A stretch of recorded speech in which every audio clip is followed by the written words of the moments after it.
came. In other words, you're putting back in the earth what belongs there.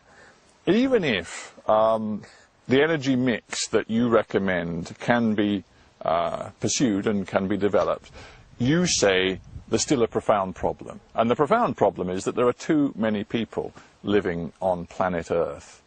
Would you say that you actually welcome the idea that over the next 100 years the world's population, by one means or another, will be cut dramatically?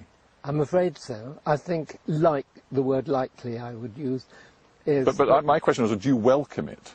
Oh, no, of course I don't welcome it. Because we currently have a population, what, of about 6.5, getting on for 6.5 billion people on the planet. A bit more than that already. I think it's about 6.8. Is it? Well, and I know the projections are that it's going to go up to 9 billion by the sort of halfway point in the 21st century. So what do you think is a viable figure that Gaia, that the planet can sustain?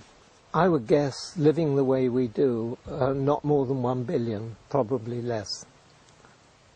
It's largely a matter of how you say that with live. equanimity, but that's postulating the most dramatic and terrible and unimaginable sort of cull of the human species. Well, I'm stick by it. I think it will happen. I think it's very probable. What time frame?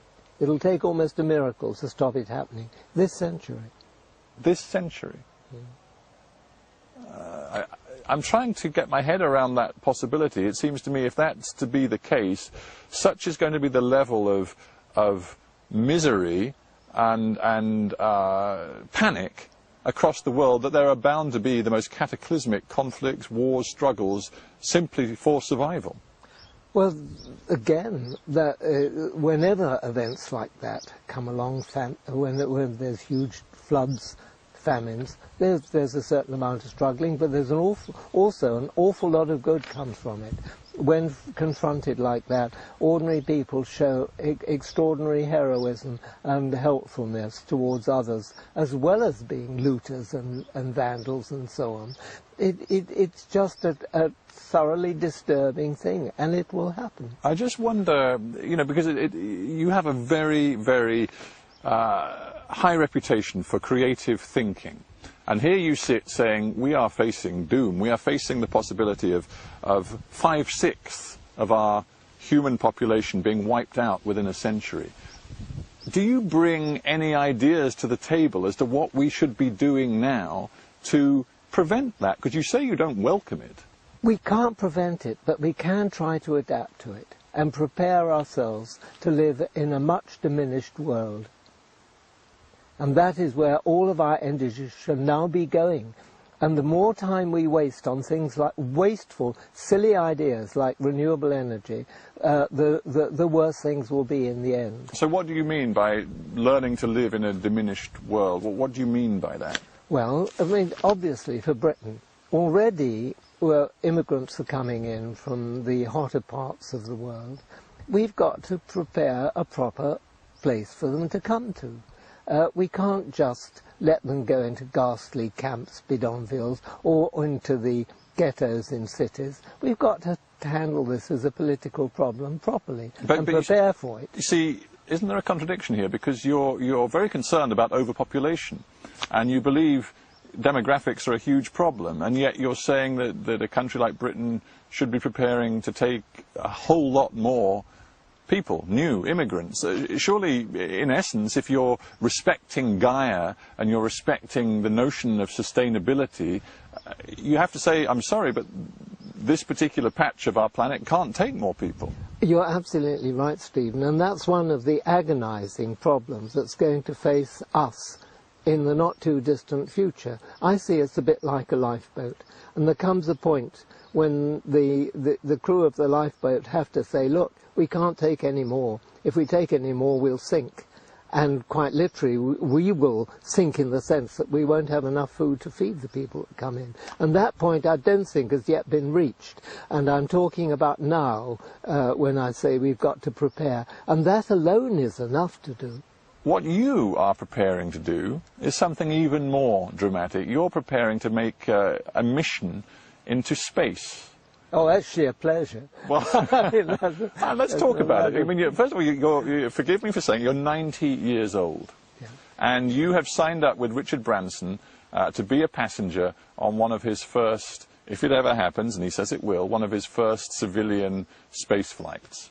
With a gift from Richard. It was an upgrade.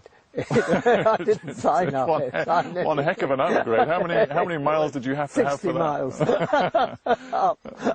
But let's be serious about it, because I just wonder what's motivating you. You say you want, before you die, to get that view of the whole planet from space. I'd love to. Why? Well, you see, a long time ago, in 1965, I was working at the Jet Propulsion Labs, which was one of NASA's facilities in America, very soon after NASA had started, and on the problem of life on other planets and things. And that set me thinking about this planet and led me to Gaia thinking that it's a remarkable and self-regulating planet. And it was the view from space through instruments that helped me come to that conclusion. And I was also deeply impressed by those iconic images the astronauts sent back of the Earth as seen from space, particularly that one from the moon.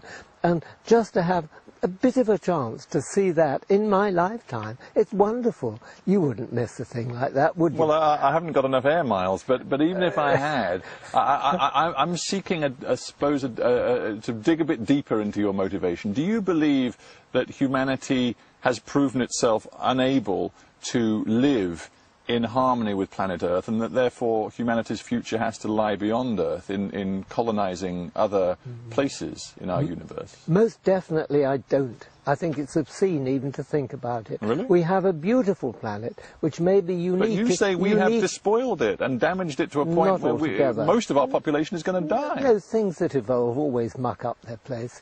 The first photosynthesizers appeared on Earth long, long, long ago, wrecked the place with oxygen, which in their time was a deadly poisonous gas. But everybody's adapted to it, and they now use it to drive their cars. I mean, harm can be turned to benefit. And you see, we are the first really intelligent animal that the planet's ever had. We can think and do things, and there may be one day, far in the future, when we can actually help Gaia. And all newly evolved organisms on this planet usually make mistakes of some kind or another, and the mistakes can be good or they can be very bad but rectified, as it was with oxygen.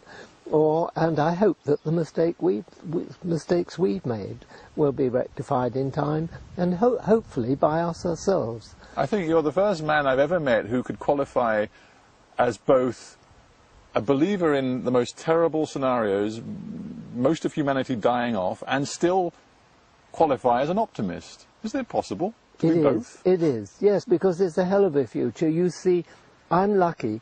I was a student at the beginning of World War II, and believe it or not, in 1939 most people were scared stiff, more than they are now, about the consequence of something nasty happening. That we thought that London would be completely wiped out by bombing. We thought of it as kind of Guernica writ large. But of course it wasn't true, but that's how they thought. But when the war started, they found there were enormous numbers of things they could do. Life suddenly grew much more interesting than it had beforehand. And this is true, of course, only of the young. But this, I think, will happen in the troubles up ahead. It'll be hell for old people and for the middle-aged, but the young will find an immense opportunities in it. Going to Greenland, for example. James Lovelock, we have to leave it there. Thanks so much for being on Hard Talk. Thank you, Stephen. It's been great fun. Well, I've enjoyed it very much indeed.